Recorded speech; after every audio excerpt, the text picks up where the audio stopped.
السلام علیکم ورحمۃ اللہ وبرکاتہ۔ میری پیاری بہنوں، آج سے ہم دورہ قرآن کا آغاز کر رہے ہیں، کیونکہ نبی اکرم صلی اللہ علیہ وآلہ وسلم سے یہ ثابت ہے کہ وہ جبرائیل علیہ السلام کے ساتھ رمضان سے پہلے شعبان میں دورہ قرآن کیا کرتے تھے۔ ربی شرح لی صدری و یسر لی امری واحلل عقدۃ من لسانی یفقہوا قولی ربی زدنی علما۔ یا اللہ، ہمیں علم کو سیکھنے، قرآن کے علم کو سیکھنے اور اس پر عمل کرنے والا بنا دے۔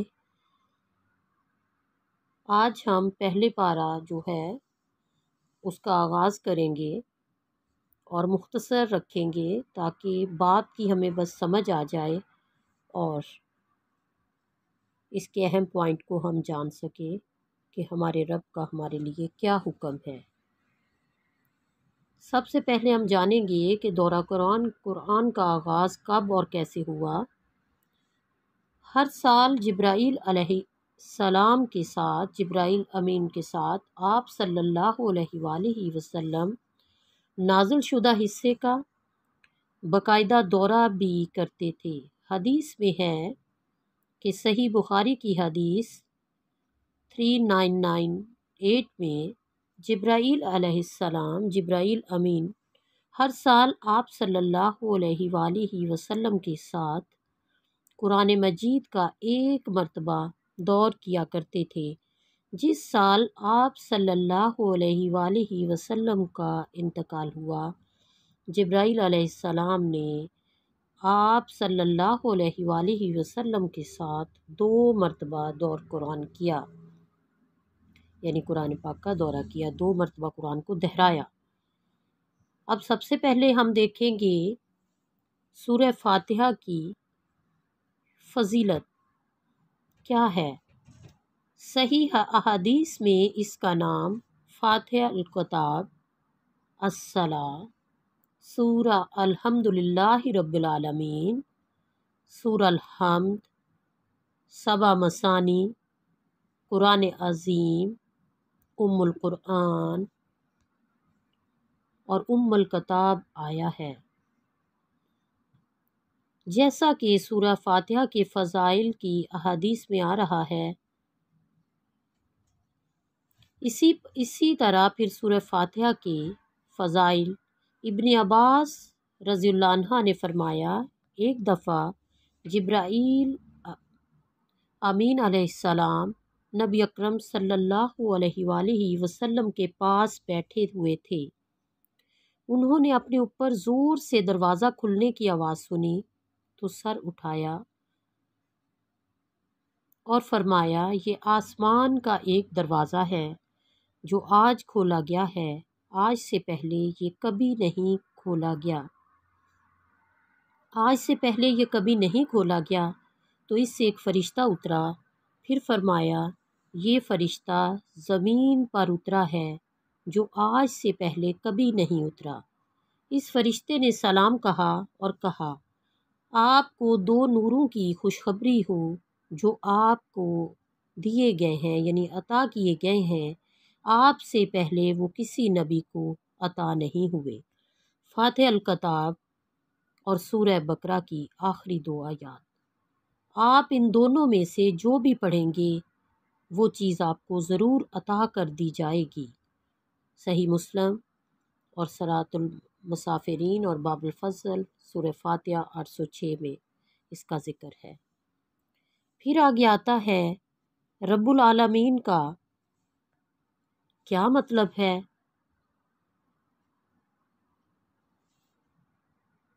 جہاں کو عالم اس لیے کہتے ہیں کہ کوئی بھی مخلوق ہو، اس کے ذریعے سے خالق کا علم حاصل ہوتا ہے کہ اسے پیدا کرنے والا موجود ہے۔ العالمین کو جمع اس لیے ذکر فرمایا کہ اللہ تعالیٰ کی ہر مخلوق ایک الگ جہاں ہے، مثلا عالم انس، عالم جن عالم نباتات، عالم جماد، عالم الارض اور عالم السما وغیرہ۔ پھر ان میں سے ہر ایک کے کئی عالم ہیں، مثلا انسانوں میں ہر جنس، ہر زبان اور ہر علاقے والوں کا ایک الگ جہاں ہے۔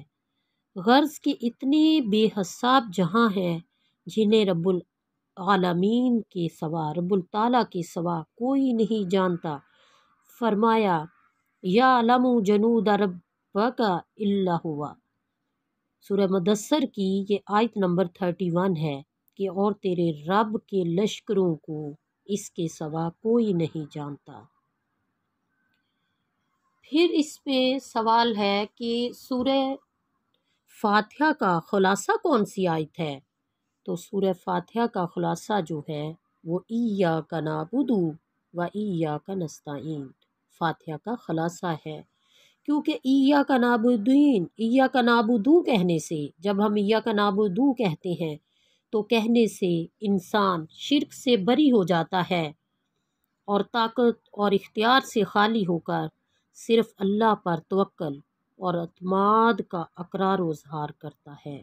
یعنی وہ ایاک نعبدو جب کہتا ہے تو انسان ہر شرک سے بری ہو جاتا ہے، وہ یہ کہتا ہے کہ ایاک نعبدو کہ ہم تیری ہی عبادت کرتے ہیں، یعنی ہر شرک سے پاک، ہر شرک سے پاک انسان ہو جاتا ہے کہ وہ صرف اپنے رب العالمین سے ہی مانگتا، اس کی عبادت کرتا ہے۔ پھر اس کے بعد وَإِيَّاكَ نَسْتَعِينُ کہ ہم تیری ہی عبادت کرتے ہیں، یعنی یہ کہنا کہ ہم تیری ہی عبادت کرتے ہیں، ایاک نعبدو کہ ہم تیری ہی عبادت کرتے ہیں۔ اب اسی کے بارے میں بات ہو رہی ہے کہ ہم ہر شرک سے پاک ہے، یعنی کوئی ہم شرک نہیں کر رہے، ہم صرف اپنے رب کی عبادت کرتے ہیں۔ انسان ہر شرک سے بری ہو جاتا ہے، وہ صرف اپنے رب سے مانگتا ہے، اس کو اپنے رب پر اس کی طاقت کا اختیار اور اسی پر توکل اور بھروسہ ہے، وہ اسی پر اعتماد کرتا ہے۔ اور جب وہ ایاک نستعین کہتا ہے تو اس کا مطلب ہے کہ وہ رب سے ہی مدد مانگتا ہے، اس میں بھی وہ ہر شرک سے انسان پاک ہو گیا، وہ بری ہو جاتا ہے، کیونکہ وہ کہتا ہے ایاک نستعین کہ میں ہر طرح کی مدد بھی تجھ سے مانگتا ہوں، کہ مجھے اپنے رب سے ہی مانگنا ہے، مجھے اور خدا بنا کر ان سے نہیں مانگنا ہے۔ پھر اس کے بعد غیر المغضوب علیہم ولا الضالین سے مراد کون لوگ ہیں؟ تو پھر آدم بن حتی بیان کرتے ہیں کہ رسول اللہ صلی اللہ علیہ وآلہ وسلم نے فرمایا الیہود الیہود مغضوب علیہم و نصارہ دلالین، یہود مغضوب علیہم ہے اور نصارہ گمراہ ہے۔ اسی طرح پھر یہ اس آیت کی رسول اللہ صلی اللہ علیہ وسلم کی تفسیر سے بھی ثابت ہو گیا کہ مغضوب علیہم یہود ہے اور الضالین نصارہ ہے۔ سوال آتا ہے کہ کتنی صورتوں کا علم رکھنے والے کو نبوی بشارت ہے کہ وہ عالم ہے؟ تو اس کا جواب یہ ہے، یہ قرآن کی سب سے لمبی صورتوں میں سے ہے، جن کی اہمیت کے پیش نظر رسول اللہ صلی اللہ علیہ وآلہ وسلم نے فرمایا من اخذ سبع اول وہو حبر، جس نے یہ 7 صورتیں حاصل کر لیں وہ بہت بڑا عالم دین بن گیا۔ مسند احمد کی روایت 24585 سورہ بقرہ سے سورہ توبہ تک کی صورتیں، یعنی یہ 7 صورتیں جو اس کا علم حاصل کر لیتا ہے، نبی اکرم صلی اللہ علیہ وآلہ وسلم کی بشارت ہے کہ وہ عالم ہے جس نے ان کا علم حاصل کر لیا، ان کو سمجھ لیا، ان کو جان لیا۔ پھر سوال آتا ہے کہ سورہ بقرہ کے دوسرے نام کون سے ہیں؟ تو سورہ بقرہ کے دوسرے نام زہراوین، یعنی 2 جگمگانے والی صورتیں، یعنی البقرہ اور العمران پڑھا کرو۔ اس میں ذکر آیا کہ سورہ بقرہ اور سورہ آل عمران جو ہے وہ پڑھا کرو، قیامت کے دن وہ اس حال میں آئیں گی جیسے 2 بادل یا 2 سائبان یا دو پرندوں کے دو جھنڈ ہیں اور وہ اپنے پڑھنے والوں کی طرف سے مغفرت کے لیے جھگڑا کریں گی، لہٰذا سورہ بقرہ پڑھا کرو۔ اسے حاصل کرنا برکت اور اسے چھوڑ دینا حسرت ہے، اور باطل قوتیں جادو وغیرہ اس کا مقابلہ نہیں کر سکتی۔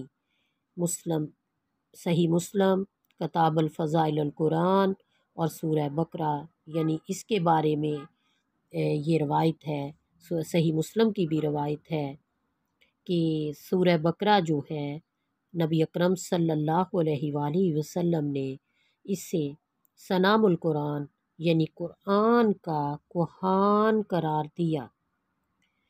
پھر ہے کہ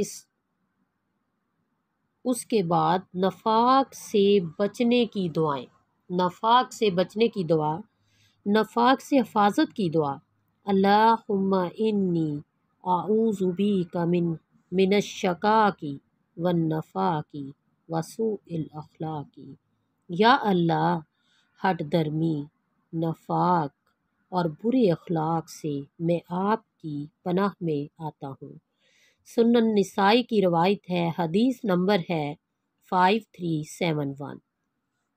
پھر اس کے بعد طلب ہدایت کی دعا، سورہ بقرہ میں ہی طلب ہدایت کی دعا، یعنی جو پہلا پارہ ہے اسی میں ہدایت کے لیے دعا، ہدایت کے لیے دعا ہے۔ نبی اکرم صلی اللہ علیہ وآلہ وسلم اکثر فرمایا کرتے تھے، اللہم انی اسألک الہدی والتقی والعفاف والغنی۔ اے اللہ، میں تجھ سے تیری ہدایت، تقوی، پاکیزگی، پاک دامنی اور دل کا غنا مانگتا ہوں۔ اور پھر آگے حضرت آدم علیہ السلام کی دعا، حضرت آدم علیہ السلام نے توبہ کس کے صدقے سے مانگی؟ یہ سوال ہے، اس میں ہمیں یہ بھی دیکھنا ہے پہلے پارے میں، تو اس کے کلمات یہ تھے، ربنا ظلمنا انفسنا وان لم تغفر لنا وترحمنا لنکونن من الخاسرین، سورہ اعراف آیت نمبر 23۔ پھر مستدر حاکم 6722 اور 4228 میں ہے کہ آدم نے عرش پر لا الہ الا اللہ محمد رسول اللہ لکھا ہوا دیکھا، اور محمد رسول اللہ صلی اللہ علیہ وآلہ وسلم کے وسیلے سے دعا مانگی تو ان کی توبہ قبول ہوئی۔ مگر ذہبی نے اسے موضوع یعنی من گھڑت کہا۔ اس روایت میں ہے کہ راوی عبد الرحمن بن زید بن اسلم کے مطابق خود امام حاکم نے مدخل الی الصحیح میں فرمایا کہ وہ اپنے باپ سے موضوع روایات بیان کرتا ہے کہ جن سے صاف معلوم ہوتا ہے کہ وہ روایت گھڑی ہوئی ہے۔ اور پھر قرآن و حدیث میں بہت سی دعائیں آئی ہیں جن میں سب دعاؤں میں براہ راست اللہ سے دعا مانگنا سکھایا گیا ہے، کسی نبی یا ولی کا واسطہ و وسیلہ نہیں بتایا گیا۔ سورہ مائدہ کی آیت نمبر آپ 35 اور بنی اسرائیل، سورہ بنی اسرائیل 57 میں بھی دیکھیں، اور اس آیت میں بھی دیکھیں سورہ اعراف کی جو آیت 23 ہے اس میں بھی دیکھیں، ربنا ظلمنا انفسنا وان لم تغفر لنا وترحمنا لنکونن من الخاسرین، کہ اے ہمارے رب، ہم نے اپنی جانوں پر ظلم کیا اور تو ہمیں معاف فرما دے اور ہم پر رحم کر دے ورنہ ہم ظالموں میں سے ہو جائیں گے۔ دیکھیں کتنی پیاری دعا ہے کہ حضرت آدم علیہ السلام اپنے رب سے کس طرح معافی طلب کر رہے ہیں۔ پھر آگے آتا ہے خوف اور حزن میں فرق واضح کریں۔ خوف اور حزن میں فرق، فلا خوف علیہم 38 آیت نمبر سورہ بقرہ پارہ نمبر 1 میں آیت 38، فلا خوف علیہم میں خوف آنے والی کسی چیز سے ڈر کو، اور حزن ہاتھ سے نکل جانے والی کسی چیز پر غم کو کہتے ہیں۔ یعنی ایسے ہوتا ہے کہ اکثر ہمارے یہ ہوتا ہے کہ ہم کسی بھی چیز کے ایک خوف زدہ ہو جاتے ہیں، یعنی اس پہ ایک ڈر قائم کر لیتے ہیں کہ اگر ہمیں کسی چیز کا خوف ہم پر طاری ہو جائے تو اس کو ڈر کہتے ہیں، کہ کسی چیز سے ہمیں ڈر۔ اور حزن جو ہے وہ اکثر اس چیز پر ہمیں ملال ہوتا ہے کہ ہم کسی بھی چیز پہ غم ہمیں لگ جاتا ہے کہ یہ چیز ہمارے ہاتھ سے نکل گئی، یعنی خوف مستقبل کے لیے ہے اور حزن ماضی کے غم پر بولا جاتا ہے۔ یعنی غم اور خوف اور حزن میں فرق یہی ہے کہ خوف ہم اپنے مستقبل کے لیے ہم پریشان ہوتے ہیں اور ہمیں ایک ڈر ہو جاتا ہے اسی چیز کا کہ ہم ڈرے ہوئے، یعنی خوف ہے، ڈر ہے کسی چیز کا کہ ہمارے ہاتھ سے یہ نکل جائے گی تو ہم کیا کریں گے، تو اکثر پھر ہم اس چیز پر غم کرتے ہیں، ہمارے ہاتھ سے نکل گیا۔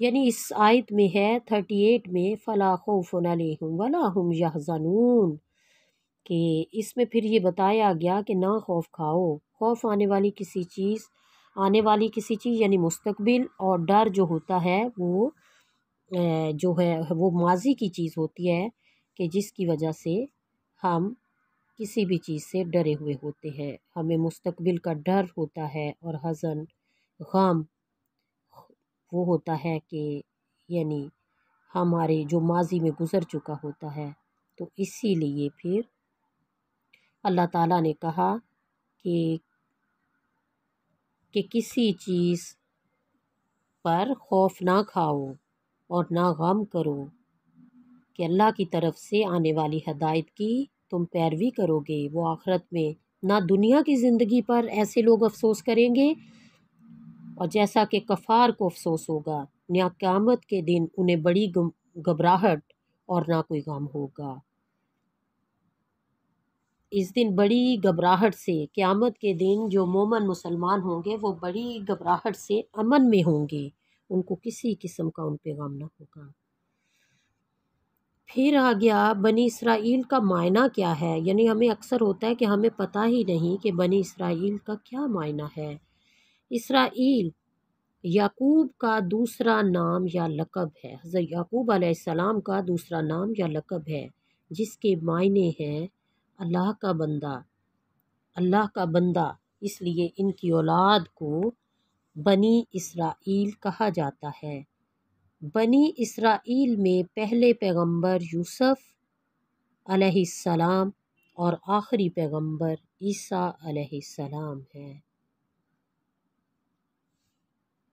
پھر ہم دیکھتے ہیں کہ صحیح حدیث کی روشنی میں یہ ہمیں دیکھنا ہے کہ بنی اسرائیل کے جو بندر بنائے گئے تھے کیا وہ موجود ہیں، کیا بندر وہی نسل ہے؟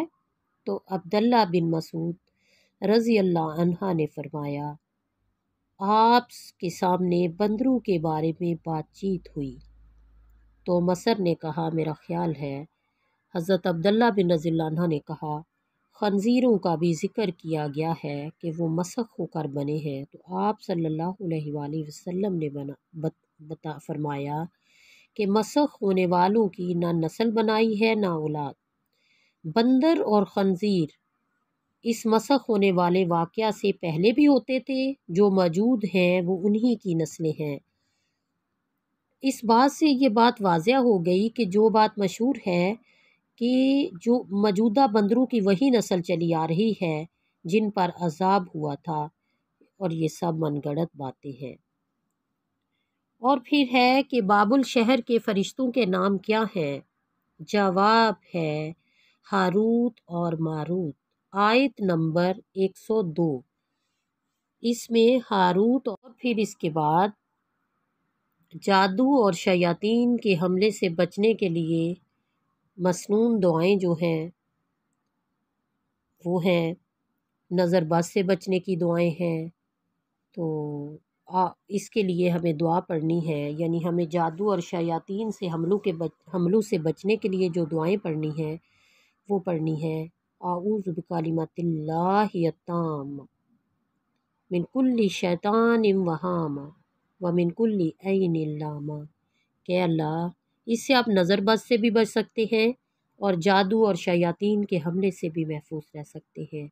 کہ اللہ میں پناہ مانگتا ہوں اللہ کے پورے کلمات کے ذریعے ہر ایک شیطان سے اور ہر زہریلے جانور سے اور ہر نقصان پہنچانے والی نظر بد سے۔ صحیح بخاری کی حدیث 337۔ اور پھر اس کے بعد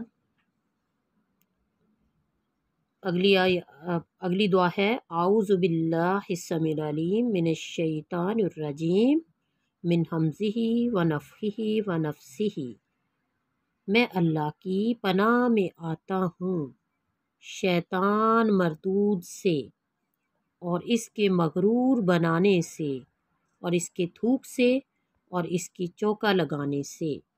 یہ دعا کرنی ہے، یہ آپ نے نظر بد اور جادو شیاطین کے حملے سے بچنے کے لیے مسنون دعائیں جو ہیں وہ کرنی ہے۔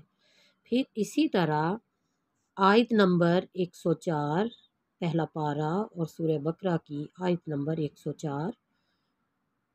یہودیوں کی اسی طرح ایک اور کمینگی کا ذکر بھی احادیث میں آیا ہے کہ وہ السلام علیکم کی بجائے السلام علیکم کہتے جس کا معنی ہے تم پر موت ہو۔ رسول اللہ صلی اللہ علیہ وآلہ وسلم نے ان کے جواب میں صرف علیکہ کہنے کا حکم دیا، علیک یعنی تم پر، کہ وہ تم پر بھی ہو، یعنی جس طرح کا وہ جیسی بات کرتے ہیں کہ تم پر موت ہو تو ان کو اسی طرح جواب ہے۔ پھر آگے دیکھتے ہیں کہ مشرکین عرب کے نزدیک رسول اللہ، آیت نمبر یہ 105 ہے پہلے پارے کی سورہ بقرہ۔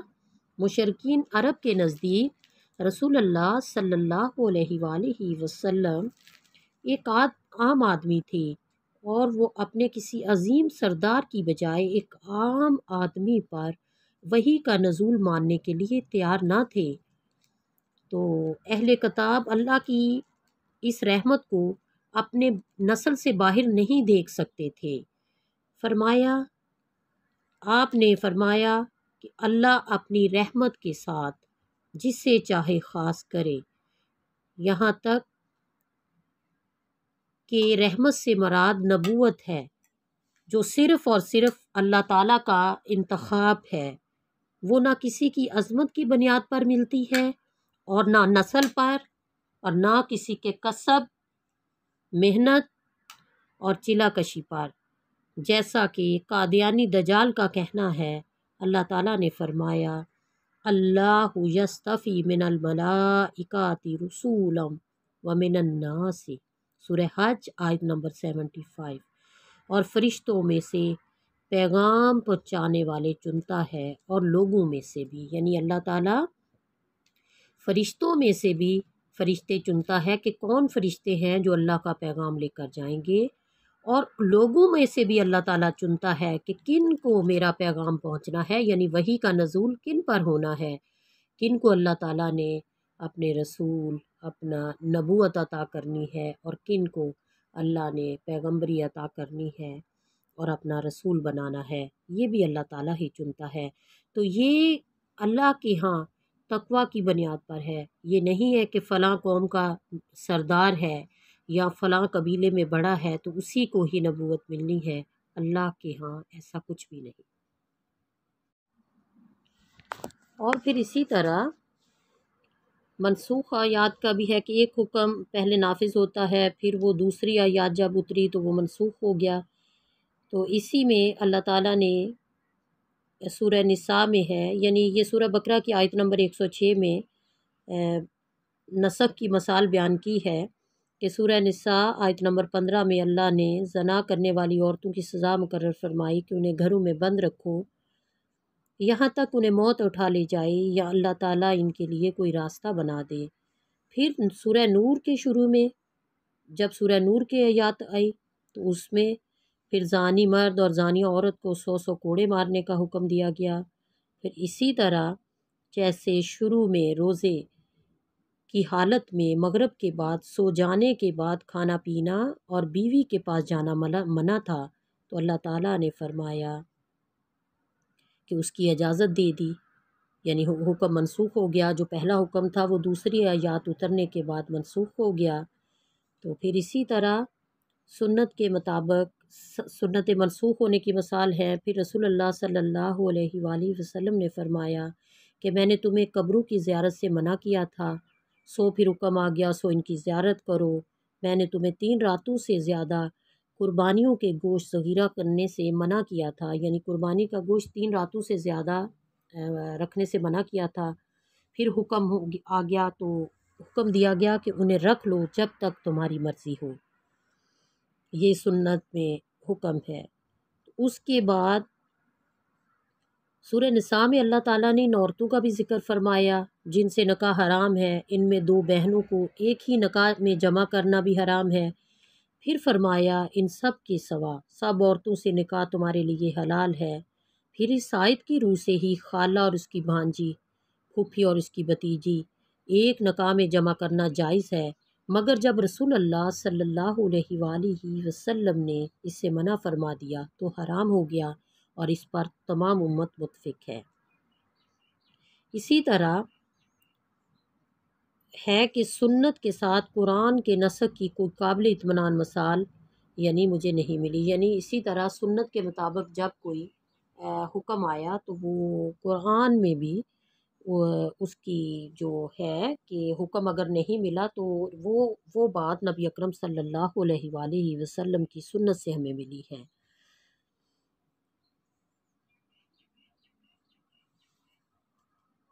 آیت نمبر 107 سورہ بقرہ کی کہ عالم تعلم، کیا تم نہیں جانتے کہ اللہ ہی ہے جس کے لیے آسمانوں اور زمین کی بادشاہی ہے، اور اللہ کے سوا نہ تمہارا کوئی دوست ہے اور نہ ہی تمہارا کوئی مددگار۔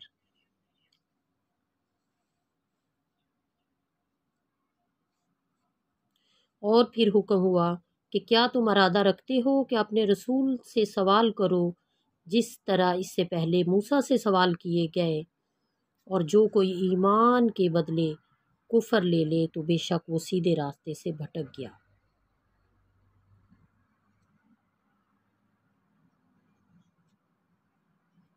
اور پھر آیت نمبر 110 نماز کا حکم، زکوٰۃ کا حکم، اور نماز قائم کرو اور زکوٰۃ دو، اور جو بھی نیکی تم اپنی جانوں کے لیے آگے بھیجو گے اسے اللہ کے پاس پالو گے، بے شک اللہ تم پر جو کچھ تم کرتے ہو اللہ خوب دیکھنے والا ہے۔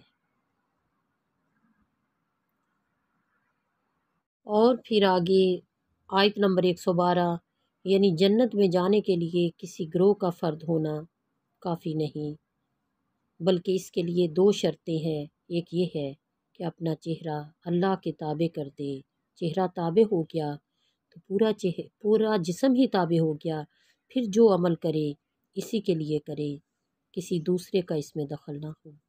یعنی دوسری یہ ہے کہ وہ عمل حسن یعنی نیک ہو، اسی کی طرف اشارہ ہے۔ نیک عمل وہی ہے جو قرآن و سنت کے مطابق ہو۔ پہلی شرط نہ ہوگی تو منافقت اور ریاکاری ہے، دوسری نہ ہوگی تو بدعت اور گمراہی ہے۔ اسی لیے ہے کہ جس نے اپنا چہرہ اللہ کے تابع کر دیا اور وہ نیکی کرنے والا ہو تو اس کے لیے اس کا اجر اس کے رب کے پاس ہے، اور نہ اس پر وہ کوئی خوف ہے اور نہ وہ کبھی غمگین ہوں گے۔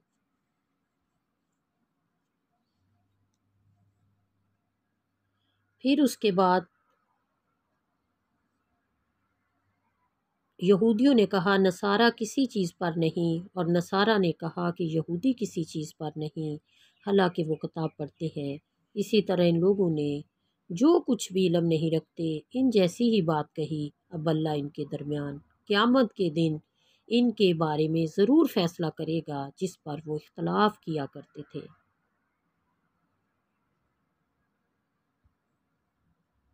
اور اس سے زیادہ ظالم کون ہے جو اللہ کی مسجدوں سے منع کرے اور اس میں ان کا نام لیا جائے اور اس کو بربادی کرنے کی کوشش کرے۔ یہ لوگ ہیں، ان کا حق نہ تھا کہ ان میں داخل ہوتے مگر ڈرتے ہوئے۔ ان کے لیے دنیا میں ہی ایک رسوائی ہے اور ان کے لیے آخرت میں بہت بڑا عذاب ہے۔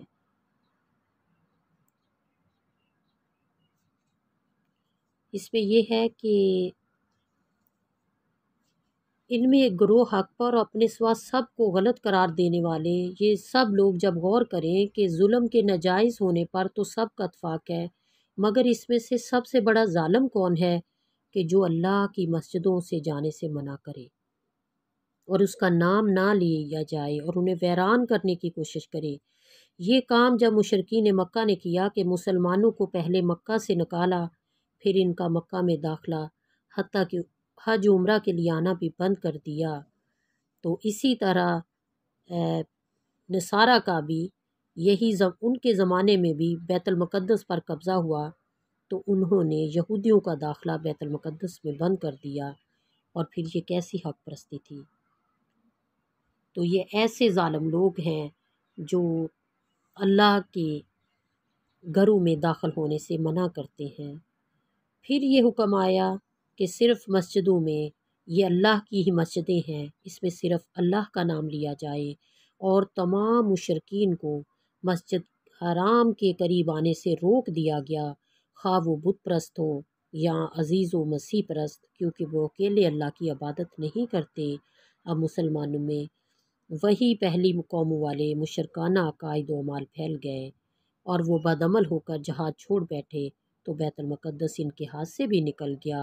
اللہ تعالیٰ مسلمانوں کو دوبارہ توحید و سنت اور جہاد فی سبیل اللہ پر گامزن فرمائے اور بیت المقدس کی تولید کا شرف بخشے۔ اور اللہ ہی کے لیے مشرق و مغرب ہے، تو تم جس طرف رخ کرو سو وہی اللہ کا چہرہ ہے، بے شک اللہ وسعت دینے والا اور اللہ سب کچھ جاننے والا ہے۔ اور پھر آیت نمبر 116، اور اللہ ہی ہے اللہ کے سوا جس نے بھی کوئی اولاد بنا رکھی ہے، اللہ تو پاک ہے، بلکہ اسی کا ہے جو کچھ آسمانوں میں ہے اور زمینوں میں ہے، اور سب اس کے فرما بردار ہیں۔ آسمانوں اور زمین کا موجد اللہ ہے، جو کسی کام کا جب فیصلہ کر لیتا ہے تو ہو جاتا ہے، جب وہ کہتا ہے ہو جا تو وہ ہو جاتا ہے۔ اللہ تعالی ہم سب کو اس پر عمل پیرا ہونے کی توفیق عطا فرمائے اور اس پہلے پارہ کی آیات کو سمجھنے کی توفیق عطا فرمائے، اور انشاءاللہ کل ہم پارہ نمبر سیقول کا انشاءاللہ اس کا دورہ قرآن کریں گے انشاءاللہ، اور آج کا ختم ہوا۔ اللہ تعالی ہماری اس کاوش کو قبول فرمائے۔ السلام علیکم ورحمۃ اللہ وبرکاتہ۔